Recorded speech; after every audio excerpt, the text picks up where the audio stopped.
नमस्कार, मैं सारिका मुंदड़ा आप सबका स्वागत करती हूँ इस ऑनलाइन साक्षात्कार में। मेरी इच्छा बहुत थी कि ये साक्षात्कार मैं सामने ले सकूँ, लेकिन अभी जो महामारी का जो दौर है, तो संभव नहीं हो पा रहा है मिलना। तो तकनीक के माध्यम से ही हमने यहाँ पर जुड़ने की कोशिश की और जिनका साक्षात्कार मैं लेने जा रही हूँ, उनका सेवानिवृत्ति दिवस है, तो उनका स्वागत करने के पहले मैं उनके लिए कुछ पंक्तियाँ कहना चाहती हूँ, जो उनके व्यक्तित्व से काफ़ी मेल खाती हैं।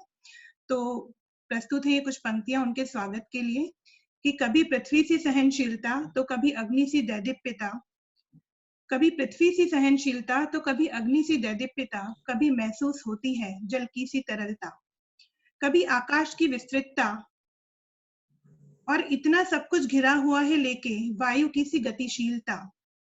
और इस सबसे भी बढ़कर जो है वो है इन तत्वों की आवश्यकतानुसार उपलब्धता, प्रवाहमय क्षमता।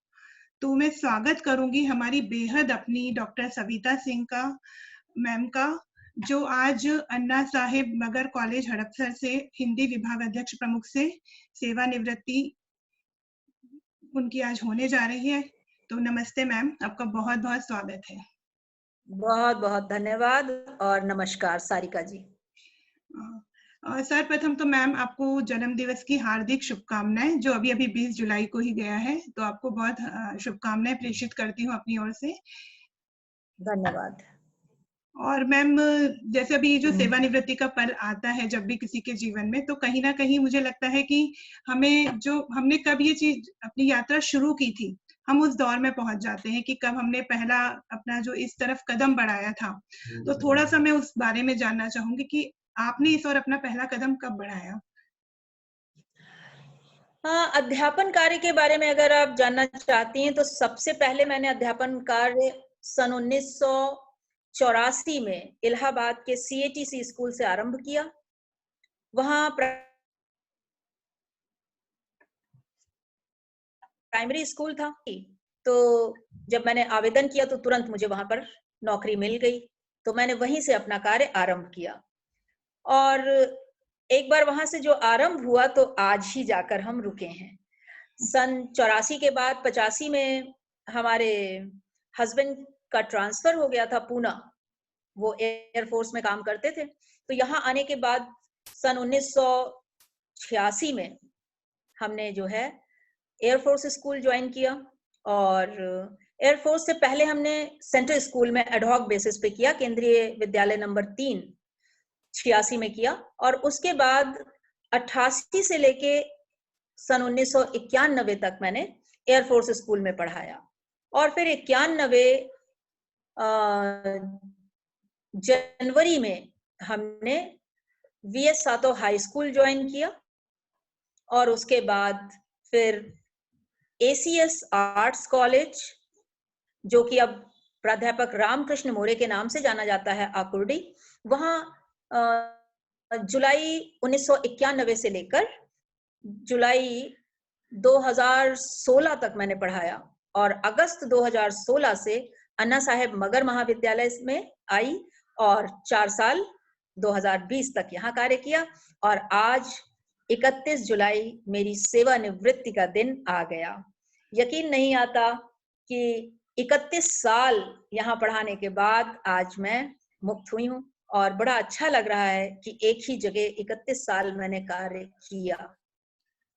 जी, बहुत विविधता लिए हुए मैम आपका ये जो जीवन, ये मतलब इसकी जो आपका जो नौकरी की यात्रा है, मतलब मैं अगर सही समझ रही हूँ तो आपने केजी को भी पढ़ाया और आप पीजी तक पहुंच गई हैं, पीजी के स्टूडेंट्स को पढ़ाने के लिए। तो अलग अलग आयु वर्ग के विद्यार्थियों के साथ आप जुड़ी रही। तो कोई ऐसा गुरु मंत्र अगर हमें मिल सके या हमारे शिक्षकों को मिल सके कि उन्हें क्या अपनाना चाहिए, कि चाहे वो सामने उनके कोई भी आयु वर्ग का शिक्षक हो, तो उनकी पहली प्राथमिकता क्या होनी चाहिए, किस तरीके से शिक्षण देना चाहिए?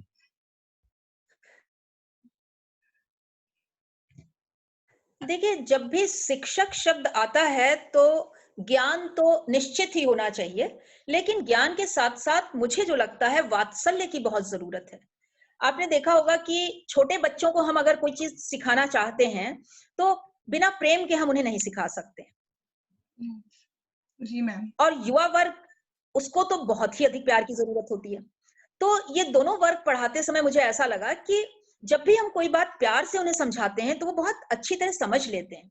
तो केजी के बच्चों को और पीजी के बच्चों को, यूजी के बच्चों को, इतना ही नहीं तो पीएचडी के बच्चे, वो भी इसलिए हमारे पास आते हैं कि मैडम हर चीज, हर कठिनाई को प्यार से समझा देती हैं और हम उसे करने के लिए सक्षम हो जाते हैं। तो प्रेम वात्सल्य ये तो जरूरी है ही एक शिक्षक के स्वभाव में होना। अनुशासन, समय की कद्र करना, डांटना, सही समय पर डांटना, ये सब भी उतना ही जरूरी है। लेकिन प्रथम शर्त है कि आप विद्यार्थी के साथ प्रेम पूर्ण बर्ताव करें। प्यार से आप पूरा जग जीत सकते हैं। इसलिए वात्सल्य मेरे अंदर, मेरे विद्यार्थियों के लिए तो बहुत अधिक है और शायद मेरे विद्यार्थी इसीलिए मुझसे आज भी सभी जुड़े हुए हैं, क्योंकि मैं उन्हें पन्नों तक न सीमित करके हृदय तक जोड़ती हूँ। बिल्कुल सही मैम, वो तो मैंने भी अनुभव किया है बिल्कुल कहीं न कहीं, क्योंकि पीजी हमने किए हुए आज 5-6 साल हो चुके हैं, फिर भी हम आपसे उतने ही उससे जुड़े हुए हैं। और जितना मैम जितना मुझे पता है कि आपका जन्म उत्तर प्रदेश में हुआ, तो उत्तर प्रदेश के लिए ऐसा जनरली माना जाता है सामान्य तौर पर कि महिलाओं को जो शिक्षा है उतनी नहीं दी जाती। तो इसके बारे में आपका क्या विचार है? क्योंकि जब मैं आपकी डिग्रियाँ देखती हूँ, शैक्षणिक आपकी जो योग्यताएँ जब डिग्रियाँ हम देखते हैं, तो वो कहीं न कहीं सबके लिए बहुत प्रेरणास्पद है। और मतलब आपने कई डिग्रियाँ, मुझे मुझे ऐसा लगता है कि शायद आप जब पढ़ा रही थी, शिक्षक थी, तब भी आप साथ में पढ़ती थी, तो थोड़ा-सा उसके बारे में भी बताइए कि किस तरीके से आपने ये सब मैनेज किया? कैसे आपने संतुलन अपना बनाया हर चीज़ को निभाते हुए? एक जैसे आपका विवाह भी हो गया था, तो वो ज़िम्मेदारियाँ, फिर आप एक शिक्षक थी, तो वो ज़िम्मेदारियाँ, और फिर उसमें पढ़ना भी। थोड़ा आपने पहले पढ़ाई भी की थी, तो अपना थोड़ा-सा पारिवारिक पृष्ठभूमि और आपने कैसे उस संतुलन को बनाया, उसके बारे में भी कृपया बताइए? जी, जी। इसके लिए मैं कहना चाहूँगी कि एकै साधे सब सधै, सब साधे सब जाए।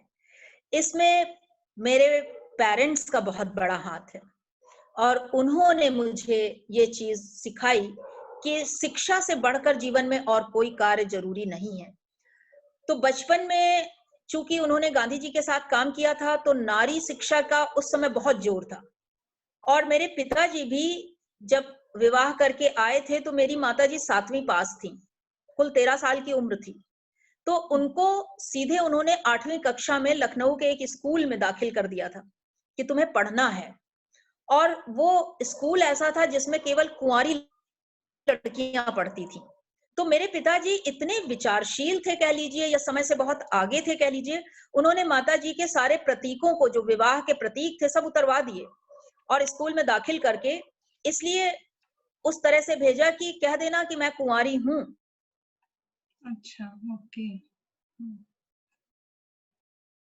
क्योंकि मेरे 5 भाई और मैं 6 लोग घर में हैं, पाँचों भाइयों को गणित पढ़ाने का काम हमारी माताजी ने बचपन में किया। तो बुद्धि सबके पास है, ज़रूरत है उसके विकास का। तो उस विकास में मेरे पिताजी का बहुत बड़ा योगदान है। वो शिक्षा के लिए हमेशा किसी भी काम से बढ़कर उसे महत्व देते रहे। और जब छोटे थे तो वो कहते थे पढ़ो, पढ़ो, ज़रूर बुरा लगता था कि हर समय क्या बच्चा पढ़ेगा। मेरे लिए वेद वाक्य बन गया। और विवाह के उपरांत तो पूछिए मत। जिस समय विवाह हुआ सन 1980 में, उस समय मैं ग्रेजुएट थी इंग्लिश में और एमए। उस समय एक चीज़ और बता दूँ कि बीए केवल 2 वर्ष का होता था। और मेरे साथ तो ऐसा हुआ कि जब मेरा एडमिशन मिशन स्कूल में किया गया, तो उस साल जन्म मेरा 3 जनवरी सावित्रीबाई फुले के दिन का है और वो भी 61 का, लेकिन 60 लिखाकर जुलाई लिखा दिया गया क्योंकि जुलाई ओके। में स्कूल खुलते थे। जी। उत्तर अच्छा। प्रदेश में सारे स्कूल जुलाई में थे। हाँ, हाँ, मैम, उत्तर में यही तो होता है, जुलाई उत्तर में लिखा दिशा में। दिया गया, तो मैं पहले ही जी, 1 साल पीछे हो गई उधर। और उसके बाद जब मैं मिशन स्कूल में पढ़ रही थी, तो तीसरी कक्षा में विद्यार्थी नहीं मिल रहे थे। तो जो नियम होते हैं, उसके अंतर्गत एक विद्यार्थी कम पड़ रहा था। तो उन्होंने हमारे पेरेंट्स से कहा कि ये बच्ची बहुत तेज है, इसको मैं पहली से तीसरी में कर देती हूँ। तो मुझे दूसरी अच्छा, क्लास नहीं पढ़ने का अवसर मिला, मुझे तीसरी में कुदा दिया गया। तो इस तरह अच्छा। से मैं छलांग लगाकर 2 साल मैंने छलांग लगाई है। निवृत्ति 60 पर हो गई, लेकिन 58 पे है। तो ये ओके। चीज़ जब मैं आज सोचती हूँ, तो बड़ा अच्छा भी लगता है। और उसके बाद जो है मुझे ध्यान है, चौथी कक्षा तक मिशनरी स्कूल के सारे डिसिप्लिन, सारी अंग्रेजी और सारी चीजें सिखाई गई। लेकिन 5वीं के बाद वो स्कूल आगे बढ़ा नहीं, तो मुझे फिर से गवर्नमेंट स्कूल में डाल दिया गया। उसके बाद फिर तारा गर्ल्स इंटर कॉलेज में मैंने पढ़ाई की, फिर महिला महाविद्यालय से ग्रेजुएट हुए। पीजी, एमए पार्ट 1 इंग्लिश में किया, पार्ट 2 कर रहे थे और बस परीक्षा बाकी थी। फरवरी में मेरी शादी हो गई, परीक्षा मार्च में होनी थी। तो पार्ट 2 की परीक्षा रह गई फाइनल की, और फिर विवाह के उपरांत इंग्लिश का हम कंटिन्यू नहीं कर पाए, और इसलिए फिर हमने सोशियोलॉजी में किया 85 में। सोशियोलॉजी एमए किया और उसके बाद बीएड किया। जब मेरा बेटा 1.25 महीने का था, उसे लेकर गए थे मायके, और फैजाबाद यूनिवर्सिटी से रेगुलर किसान डिग्री कॉलेज से मैंने बीएड किया। और बड़ी खुशी होती है। तब हमारे पिताजी ने एक वाक्य कहा था कि इतनी कमजोर हो, अभी क्यों बीएड कर रही हो, बाद में कर लेना। मैंने कहा नहीं, आपने ही तो कहा था शिक्षा बहुत बड़ी चीज है। और मैंने वो बात फिर पकड़ ली, गांठ बांध ली कि शिक्षा से बढ़कर कुछ नहीं है। और वहां से जो मेरी जर्नी शुरू हुई, यात्रा शुरू हुई, फिर मैं रुकी नहीं। यही दिमाग में तय कर लिया कि हर वर्ष एक डिग्री तो मैं जरूर लूंगी। और बस एक सिंपल सी गांठ बांधी, और आज देखिए आप सबके सामने बीएड हूँ, एमफिल हूँ, पीएचडी हूँ, एमए इन हिंदी भी हूँ, बीए इन हिंदी भी हूँ। और ये यात्रा आज भी जारी है। मुझे बिल्कुल कुछ ना कुछ किए बिना चैन नहीं मिलता है। सही मैम, तो यूँ बिल्कुल। कहिए कि ये सारी पिता की कृपा है बस। हाँ, बिल्कुल सही। कोई ना कोई प्रेरणा स्रोत हमारे रहते ही, और अगर घर में ही है, अगर वो पिता के रूप में, तो इससे बड़ी बात कुछ नहीं हो सकती। और जो आपने कहा एक सिंपल सी गांठ बांध ली, मतलब लेकिन वो वाक़ई में एक बहुत बड़ा कार्य है कि उसको निभा पाना। इतना मतलब सोचना अलग चीज़ होती है और उसको कर गुज़रना ये अपने आप में एक बहुत बड़ी बात है। और मैम जैसा कि आपकी इंग्लिश की भी नॉलेज उतनी ही अच्छी है, और हिंदी साहित्य में तो आप पढ़ाती ही हैं। तो हिंदी साहित्य में आपने पुणे यूनिवर्सिटी में भी पढ़ाया है, तो वहाँ के बारे में भी थोड़ा हमें बताइए कि पुणे यूनिवर्सिटी में आपने और किन-किन क्षेत्रों में अपनी सेवाएँ दी हैं? जी, पुणे यूनिवर्सिटी में मुझे याद है 2014 में वीएन भालेराव जी वहाँ के हिंदी विभाग के अध्यक्ष थे। तो उन्होंने मुझसे कहा कि पीजी के स्नातकोत्तर छात्रों के लिए आप आ जाइए। नाटक विधा पढ़ाने के लिए मैं गई थी, और मोहन राकेश के नाटक उस समय थे। तो 14 में जब मैं पढ़ाने गई, तो उससे पहले मैंने एक बात सुन रखी थी कि पूना हिंदी विभाग जो है, पुणे विद्यापीठ का, उसके छात्र जो हैं बहुत ही इस बात के लिए मशहूर हैं कि यदि शिक्षक ज्ञानी नहीं है और वो अपने विषय में सही ज्ञान नहीं दे पाता है, तो वो लोग उनको खड़े नहीं होने देते हैं। ये बात मुझे कहीं बहुत छू गई, और मैंने तय किया कि अगर मौका मिला तो मैं एक बार अपने को आजमाऊंगी कि क्या मैं उन छात्रों के मुकाबले में सही हूं या नहीं। ऐसे चैलेंजेस लेने का मेरा बड़ा स्वभाव है। तो बस जब उन्होंने बुलाया तो मैं चली गई, और फिर मुझे खुशी इस बात की हुई कि अगले साल फिर मुझे बुलाया गया, उसके बाद फिर मुझे बुलाया गया, और मैं 2016 तक इसलिए करती रही क्योंकि वहां से हमारा कॉलेज बीच रास्ते में पड़ता था, तो आधा आधा डिस्टेंस हो जाता था, मैं जा सकती थी। लेकिन 16 में जब मैं हड़पसर चली गई, तो बिल्कुल विपरीत दिशा में ये विद्यापीठ हो गया मेरे लिए। एक कोने से दूसरे कोने जाना संभव नहीं हो सका, तो मैंने हाथ जोड़कर माफी मांग ली। ये बात और है कि वहां पर अनुवाद पदविका भी चलती है, तो उसके लिए मैं सैटरडे संडे जाया करती थी, और 2-2 3-3 लेक्चर उसके भी ले लिया करती थी। ये मराठी की कहानियों का अनुवाद कर डाला, जो कि मुझे बहुत कभी-कभी इस बात के लिए कुछ तो सीखा जिससे मैं मराठी की कहानियों को अनुवादित कर सकी। तो बस पुणे विद्यापीठ का ये मेरा सफर रहा। और वैसे तो मैं पुणे विद्यापीठ के हर कार्यक्रम में जुड़ी हूँ, जाती रहती हूँ संगोष्ठियों में। आज से नहीं, 1991 से जब मैंने एमए पुणे विद्यापीठ से ही किया है, एमफिल और पीएचडी मैंने एसएनडीटी से किया है।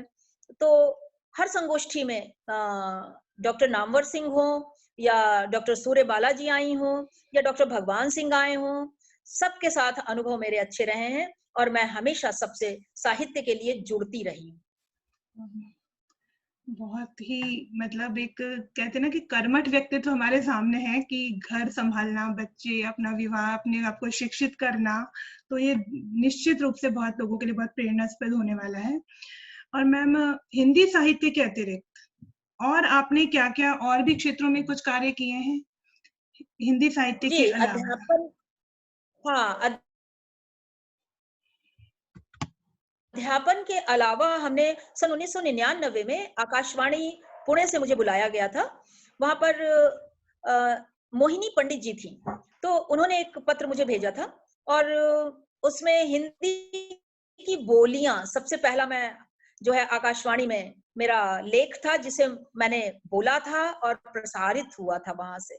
तो फिर धीरे-धीरे मुझे लगा कि हर क्षेत्र को जानना चाहिए।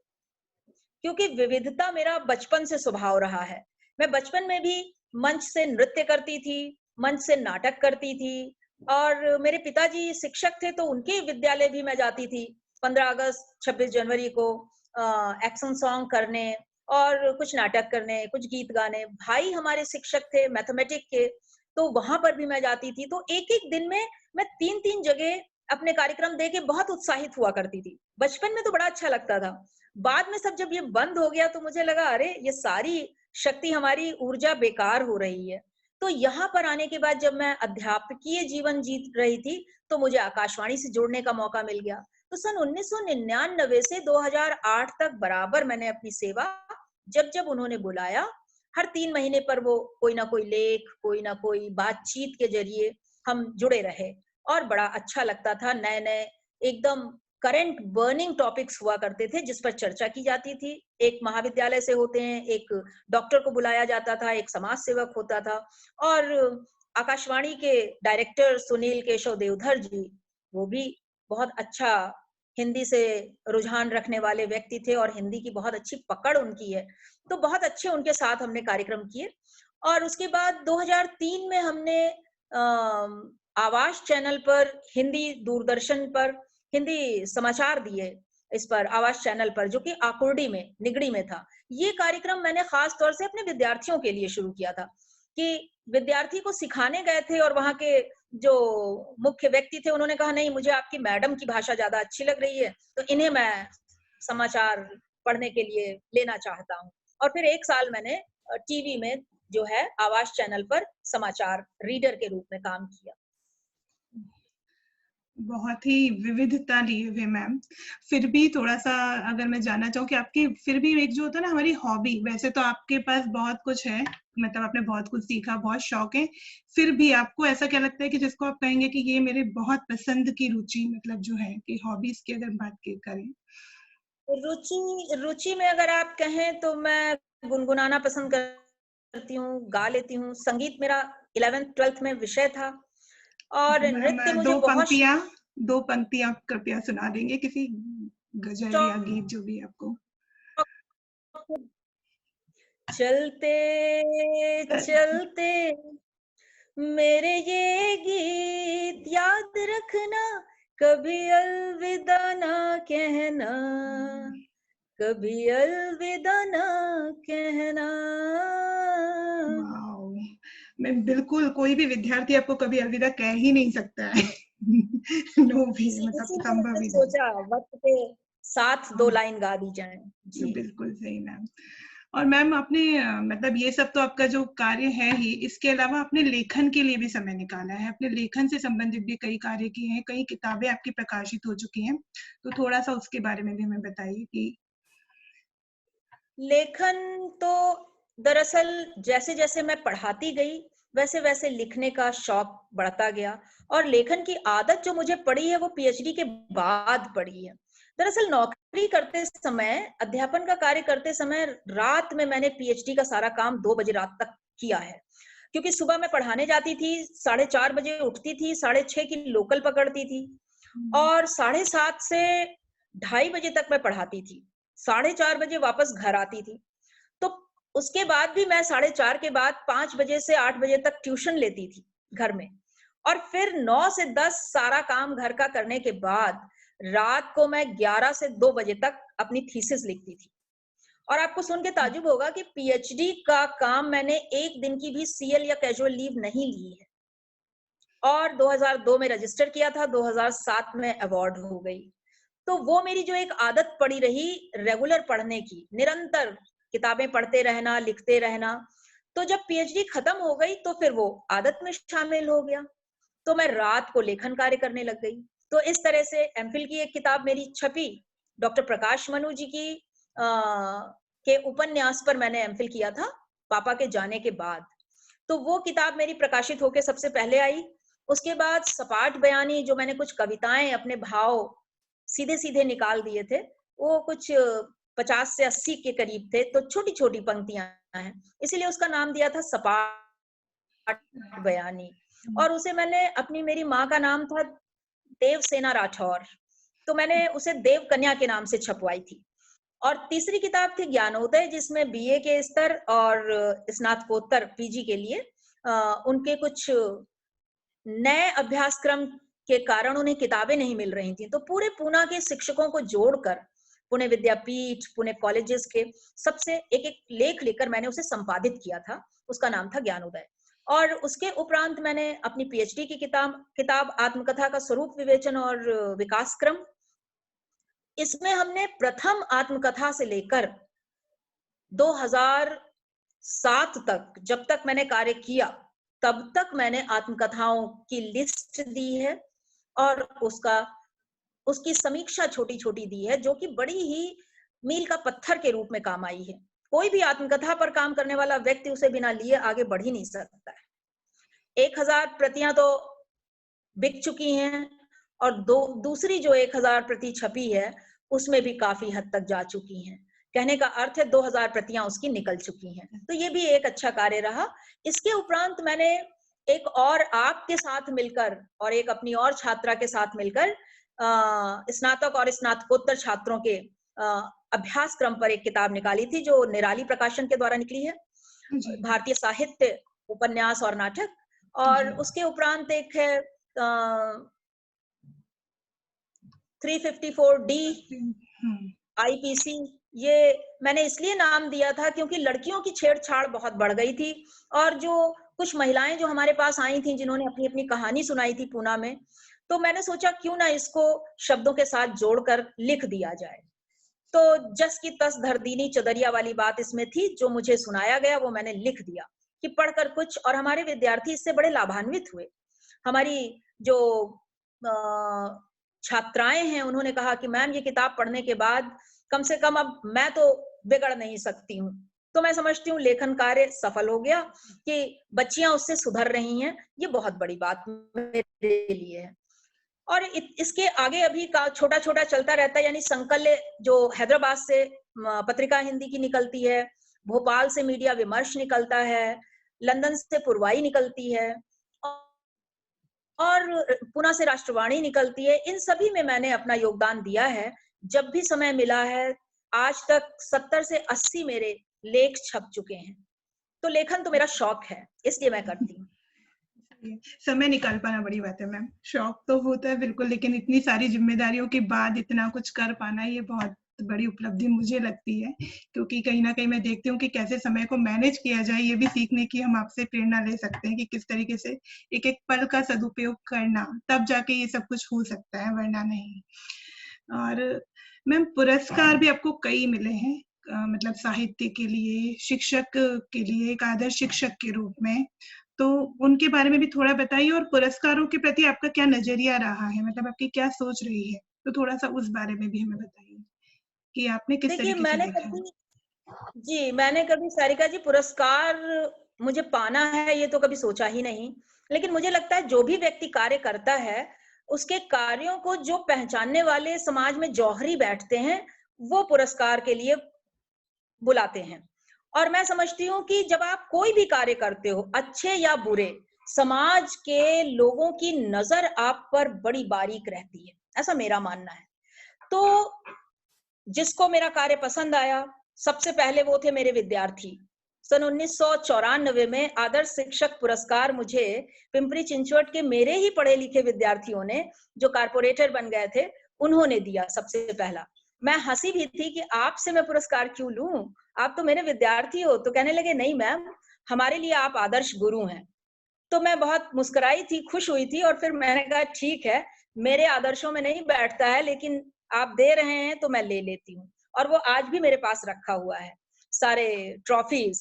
लेकिन इन सारे पुरस्कारों के साथ मैं जो मुझे आनंदित कर गया वो है पीएचडी का गोल्ड मेडल जो मुझे चेन्नई से मिला। अक्सर लोगों ने कहा है, आपने सुना होगा कि चेन्नई में हिंदी का विरोध है।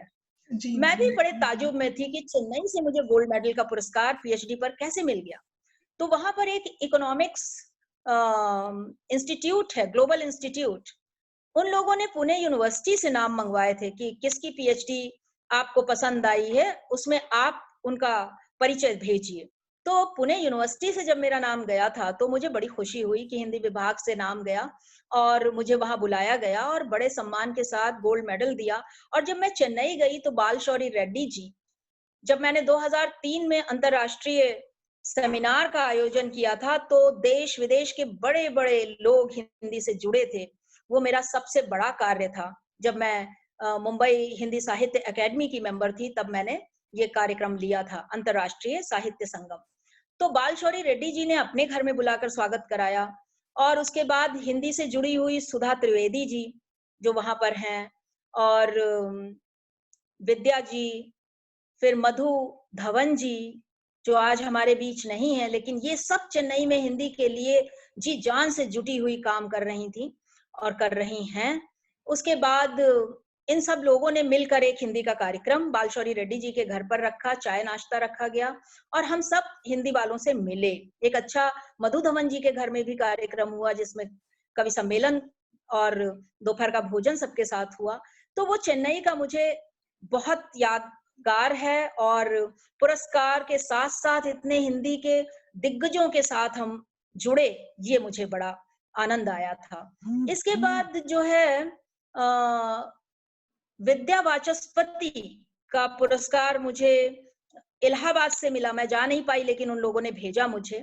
समाज सेविका का पुरस्कार शंकराचार्य द्वारा इलाहाबाद से ही मिला मुझे, वहां भी मैं जा नहीं पाई।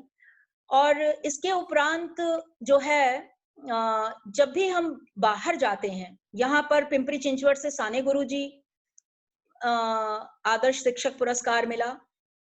हिमाक्षरा की तरफ से मुझे राधा कृष्णन आदर्श शिक्षक पुरस्कार मिला। और जितनी भी बार अंतरराष्ट्रीय संगोष्ठी के लिए मैं गई हूँ, हिंदी प्रचार प्रसार के लिए, मॉरिशस महात्मा गांधी इंस्टीट्यूट में हम लोगों का सम्मेलन था, तो मुंबई से जो है डॉक्टर प्रदीप सिंह जी सबको जोड़ कर ले जाते हैं, तो उनके संस्था की तरफ से मुझे मिला हिंदी प्रचार प्रसार के लिए। कैंडी से वहां पर मिला, श्रीलंका गए थे वहां से मिला।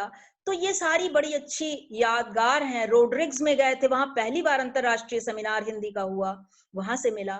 तो हिंदी का कार्य करते करते लोगों के मन में ये आता है कि इतना प्रचार प्रसार कर रहे हैं। हिंदी सचिवालय हम लोग गए थे, वहां विनोद मिश्र जी हैं, उन्होंने हम सबका बड़ा स्वागत किया, खाना खिलाया।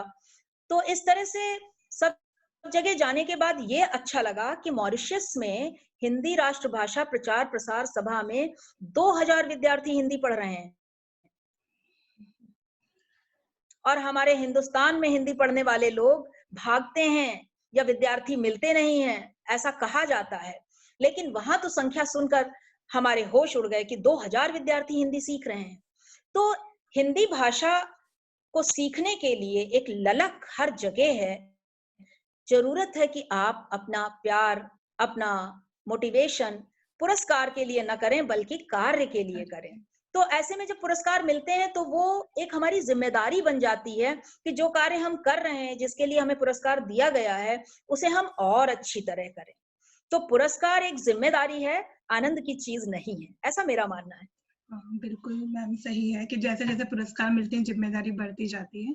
और मैम जैसा कि आपने बोला कि हिंदी भाषा के लिए यहाँ पे विद्यार्थी उतना मतलब ललक नहीं है, लेकिन अगर मैं जो अपना अनुभव अगर यहाँ पे थोड़ा सा बताना चाहूंगी कि आपके कक्षा में जब मैं बैठती थी और जब मैंने पीजी कर ली, उसके बाद भी मैं कई ऐसे लोगों से मिली, विद्यार्थियों से, जो ऐसा मैंने सुना उनसे कि हम अंग्रेजी के छात्र थे, लेकिन हम सिंह मैम की क्लास में बैठने के लिए उत्सुक रहते थे कि जब भी हमारा फ्री लेक्चर होता था और हम वहाँ बैठ जाते, तो मुझे लगता है कि हिंदी पढ़ाने के लिए शायद ऐसे शिक्षकों की ज़्यादा ज़रूरत है, जो उतना मन से अच्छे से पढ़ाएँ।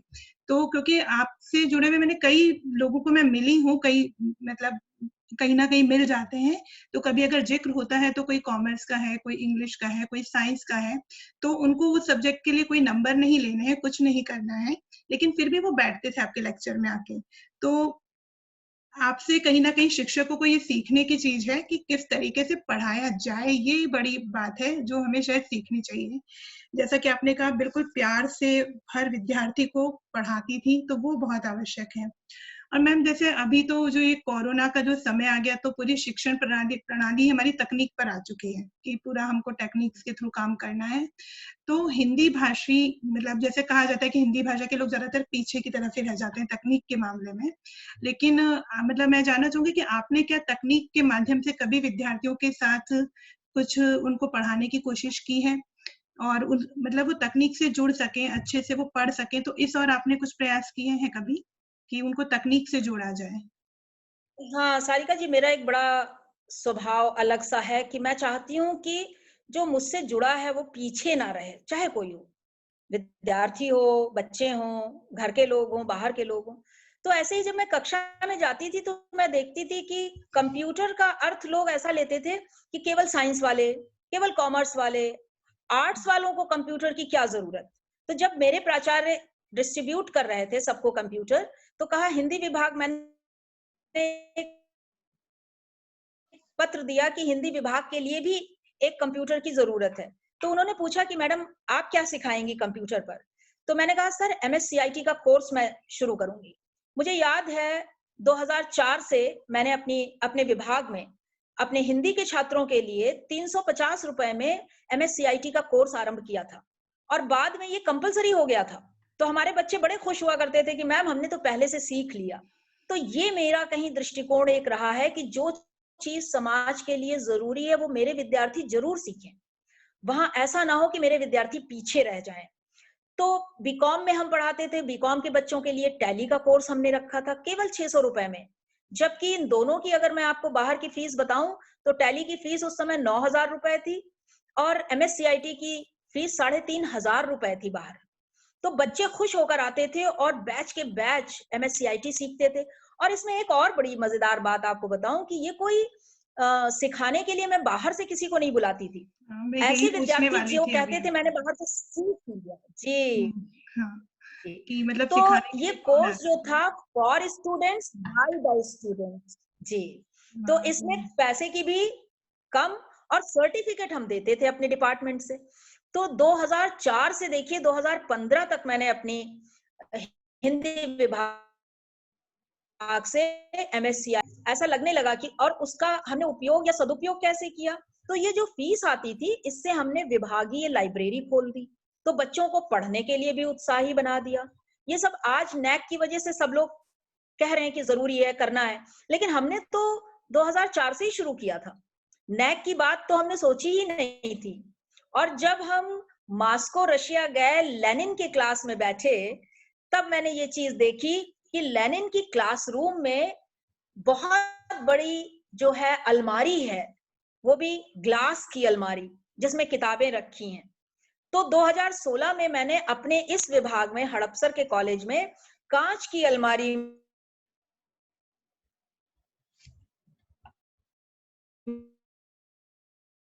में जो है पुस्तकालय बनाया जिससे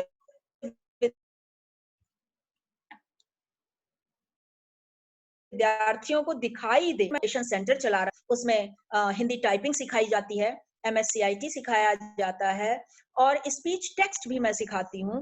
प्रोजेक्ट पे किस तरह से पीपीटी बनाया जाता है, ये सब बच्चों को सिखाते हैं, तो बच्चे बड़े उत्साही होकर सब सीखते हैं और उनको सर्टिफिकेट भी दिया जाता है विभाग की तरफ से। अब ये है तो अध्यापन के कार्य से बाहर की चीज, अलग से मेहनत करनी पड़ती है। लेकिन अगर हमें अपने बच्चों को कुछ अलग बनाना है, तो बिना मेहनत के ये सब संभव नहीं। तो मैं अपने विद्यार्थियों को समय के साथ चलना सिखाती हूँ और इसीलिए हिंदी का हमारा विद्यार्थी कहीं पीछे नहीं रहता। आज हमारे बहुत सारे विद्यार्थी यूट्यूब पर बहुत सारी कविताएं डालते हैं, फिल्म, शॉर्ट फिल्म्स बनाते हैं और बड़ी खुशी होती है कि बच्चों में बड़ी ऊर्जा है, जरूरत है हम सब उन्हें दें। जी मैम। और मैम जैसे कि एक भाषा के शिक्षक होने के नाते क्या केवल एक भाषा का जानकार होना क्या ये काफी है कि हमारी जो भाषा है सिर्फ हमें उसका ज्ञान हो जो हम पढ़ा रहे हैं, या दूसरी भाषाओं का ज्ञान भी उतना ही आवश्यक है एक शिक्षक के लिए जब वो पढ़ाता है? देखिए, शिक्षक को तो हमेशा नया-नया ज्ञान, नए-नए वर्तमान समय के साथ जुड़े रहना पड़ेगा। कारण क्या है? एक ही चीज को खा के, जैसे कोई भी हो, केवल आप अगर महाराष्ट्र में केवल पूरन-पोली खाएंगे तो आप बोर हो जाएंगे, मन भर जाएगा। तो उसके साथ में आमटी रहती है, भज्जी रहती है, टेस्ट बदलने के लिए। लेकिन भाषा का जब अध्यापक होता है, वो अगर अपने केवल एक कवि को जानेगा, दूसरे भाषा के कवियों को उनके साथ जोड़ेगा नहीं, जानेगा नहीं, तो अपने विद्यार्थियों को बहुमुखी नहीं बना पाएगा। और बहुमुखी प्रतिभा बनाने के लिए बहुत आवश्यक है कि भाषा के व्यक्ति को कम से कम 2-3 भाषा को तो जानना ही चाहिए। उसमें मैं ऐसा मानती हूँ कि एक अंतरराष्ट्रीय भाषा, एक राष्ट्रीय भाषा और एक राज्य की भाषा, ये 3 भाषाएं तो आनी ही चाहिए। और इससे फायदा क्या होता है कि आप जिस राज्य में रहते हैं, वहां की चीजों को अच्छे से समझ सकते हैं। राष्ट्र का तो जिसे नहीं आती है और वो बड़े गर्व से कहता है कि मुझे हिंदी नहीं आती, तो मैं समझती हूँ इससे ज्यादा शर्मनाक और कोई बात नहीं। जिस राष्ट्र में आप जन्मे हो, पैदा हुए हो, वहां की भाषा नहीं बोल सकते हो, तो कैसे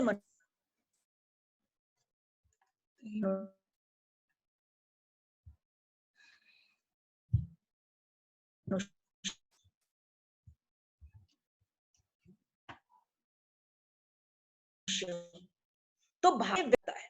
अंतरराष्ट्रीय अगर हमें मौका मिलता बाहर जाने का और हम कह दें नहीं, अंतरराष्ट्रीय भाषा हमें क्या करना है, लेकिन अगर किसी ने अंग्रेजी में बात कर ली और आप कहते हो हम प्रोफेसर हैं और आप जवाब नहीं दे पाते हो, तो अपने आप लज्जा आनी ही चाहिए। हमेशा कहा जाता है कि अपनी मातृभाषा जितना बड़ा दरवाजा है घर में, उतनी बड़ी आनी चाहिए, उतना ज्ञान होना चाहिए।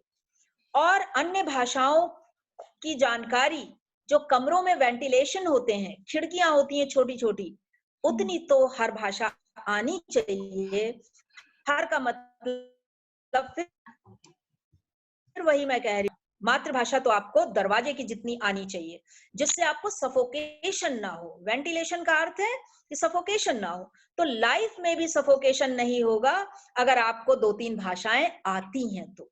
इसलिए भाषा के अध्यापक को, शिक्षक को कई भाषाएं सीखनी चाहिए। बहुत ही सुंदर आपने उसके घर के व्यक्तित्व के साथ लिए अच्छा भाषाओं को है। जोड़ा। हाँ, घर के साथ आपने जी। दरवाजे और खिड़कियों के माध्यम से भाषाओं को, जो बहुत सुंदर उदाहरण आपने दिया कि कितना हमारे लिए वो मददगार हो सकते हैं। और मैम अभी मैं आपके बारे में ये जानना चाहूंगी, आज सेवानिवृत्ति आपकी हुई, तो अब भविष्य में आप क्या करने वाली हैं? क्योंकि जैसे कि आपने कहा कि आप समय का सदुपयोग किए बिना तो रह ही नहीं सकती हैं, तो भविष्य के लिए आपकी क्या योजनाएं हैं? देखिए, भविष्य के लिए योजना बनाकर कुछ होता नहीं है, क्योंकि हुई है सोई जो राम रचि राखा। अभी कोरोना से तो जो टाइपोग्राफी में पोस्ट डॉक्टरेट कर रहा है वैभव सिंह, और बेटी है जो सुरभि सिंह, जो आईटी सेक्टर से निकलकर यूएसए में काम कर रही हैं। दामाद है आशीष। इन सब की यही इच्छा है कि अब आप आराम करिए, बहुत काम कर लिया।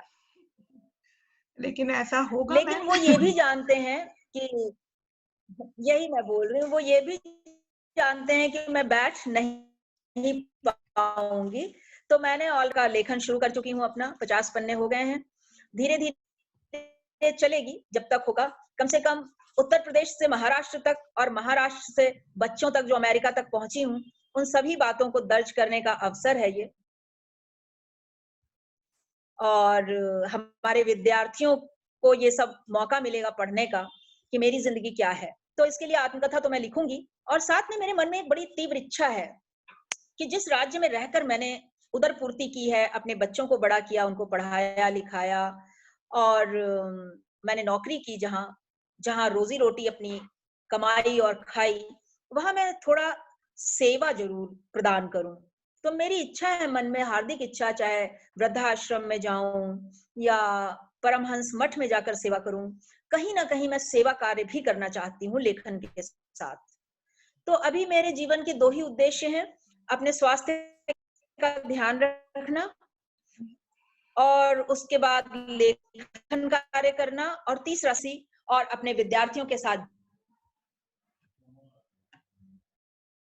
जुड़े रहना, उनके जहां जहां काम आ सकूं उनके काम से रहना, और simple living and high thinking के हम कायल हैं, तो वही सोच रहे हैं कि करेंगे। और घूमना बहुत चाहेंगे। अब बची हुई जिंदगी में देश दुनिया देखकर जो भी कुछ सीख पाऊंगी, सीखना चाहूंगी। इतना कुछ आपके पास ज्ञान है, फिर भी सीखने की जो ललक, ये कहीं हम लोगों के लिए बहुत प्रेरणास्पद है मैम। और आपकी आत्मकथा का बहुत मुझे इंतजार है कि जब भी वो प्रकाशित होती है तो बिल्कुल हम लोग उसको पढ़ना चाहते हैं। और जैसे कि मैम आपका शिक्षण यात्रा जो है बहुत लंबी रही है, तो और आप एक अच्छे शिक्षक के रूप में सफल भी रही हैं, क्योंकि ऐसा मैं इसलिए कह सकती हूँ क्योंकि हर विद्यार्थी के मन में आपके लिए बहुत सम्मान है, दिल से सम्मान है। तो मैं सिर्फ आपसे यहाँ पे अगर कि एक शिक्षक को अगर परिभाषित किया जाए, तो आप कैसे उसको परिभाषित करेंगी कि एक शिक्षक क्या होता है आपकी नज़र में? क्योंकि आपने पूरा जीवन उसके लिए दिया है, समर्पित किया है। तो आप उसके बारे में थोड़ा-सा, अगर एक शिक्षक की परिभाषा आपकी नज़र में क्या है? देखिए, शिक्षक तो मैं उसी को मानती हूँ जो जुनून के साथ अपना कार्य करे, अध्यापन कार्य करे। कार्य कोई भी हो, जब आप जुनून से करते हैं तो उसका फल बहुत अच्छा आता है। मेरा भी वही था कि मुझे जो कार्य मिला है, जो ईश्वर ने जिसके लिए मुझे बनाया है, उस कार्य में कहीं कमी न रह जाए। मेरी हमेशा ये इच्छा रहती थी। जब मैं पेपर बोर्ड के चेक करती थी और मॉडरेटर और बड़े लोग आते थे, उन कॉपी को पसंद आया, तो मराठी के टीचर उस समय मराठी में बोलते थे, तुम्ही हाडाचे शिक्षक, यानी तुम। तो मैं पूछती थी, हाडाचे शिक्षक म्हणजे काय? मुझे पता नहीं था, उस समय मराठी आती नहीं थी। आज तो मैं पूछ रही हूँ म्हणजे काय। उस समय वो कहते थे, यू आर बॉर्न टीचर।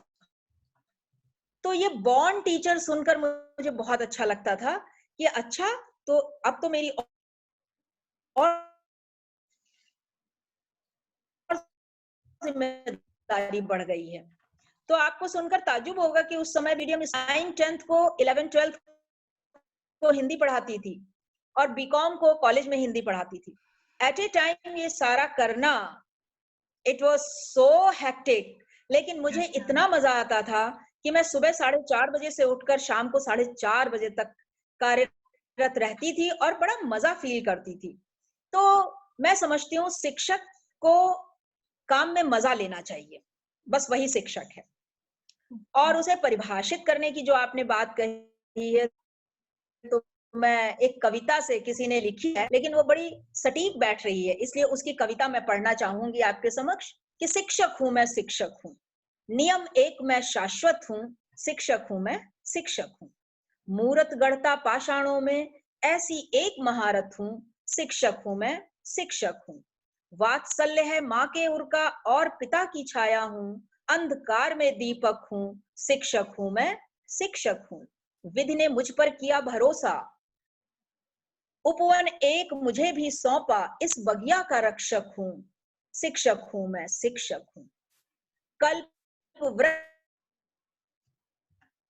बनने की क्षमता जिस अनंत से आती है, उस अनंत का परिचायक हूं, शिक्षक हूं मैं, शिक्षक हूं, गुरु शिष्य की पावन धारा आदिकाल से बहती है, मैं इस निर्मल धार सतत हूं, शिक्षक हूं मैं, शिक्षक हूं, आसमान को छूने वाले तरु के बीज बनाता हूं, एक अमिट हस्ताक्षर हूं मैं, शिक्षक हूं मैं। बहुत सुंदर मैम, वाकई में शिक्षक एक अमिट बहुत बहुत हस्ताक्षर।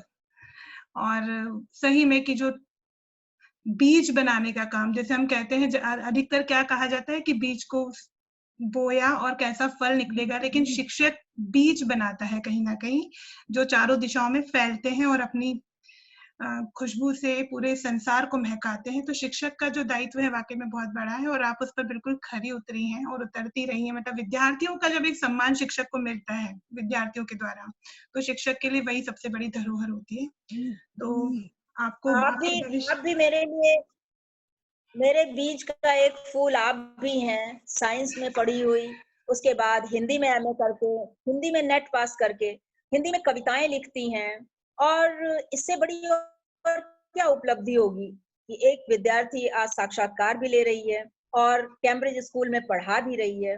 मैं इसे अपनी उपलब्धि मानती हूँ। मैम मेरा तो सौभाग्य आपका है भी कि मैं बहुत आपसे बहुत जुड़ी। हाँ मैम, मेरा सौभाग्य है कि मैं मतलब जुड़ पाई आपसे, आपकी शिष्या बनने का सौभाग्य मुझे मिला। ये कहीं ना कहीं मेरे लिए बहुत बड़ी, मतलब एक कहती हूँ मैं पूंजी मानती हूँ इसको, कि मैंने क्योंकि आपसे बहुत कुछ सीखा मैम। और आपके भविष्य के लिए आपको बहुत बहुत शुभकामनाएं मेरी तरफ से मैम। बहुत बहुत धन्यवाद। बहुत बहुत धन्यवाद अपना समय निकालने के लिए, और आपको ढेर सारा आशीर्वाद। धन्यवाद। बहुत बहुत धन्यवाद।